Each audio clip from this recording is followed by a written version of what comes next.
Welcome. If you want to start receiving email notifications for Facebook comments, you're in the right place.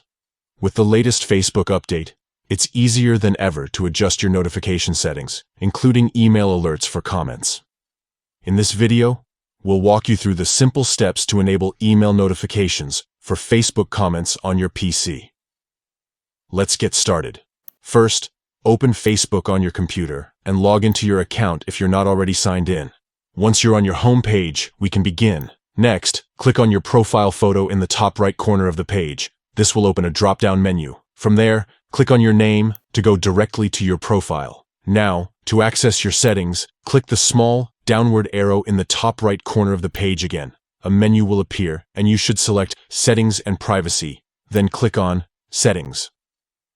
Once you're on the settings page, look to the left side of the screen, where you'll see a list of options.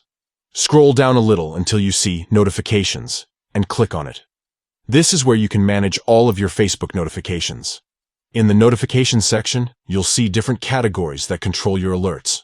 Look for the Comments section, which is where Facebook sends notifications when someone comments on your posts or replies to your comments. To enable email notifications for comments, simply find the Email option under the Comments section and select it. Once you choose Email, Facebook will start sending you email notifications whenever someone comments on your posts or any posts you're following. And that's it. You've successfully enabled email notifications for Facebook comments. Now you'll get those updates directly in your inbox so you never miss a comment. If this video helped you out, don't forget to like, share, and subscribe for more helpful tips on managing your Facebook experience. Thanks for watching.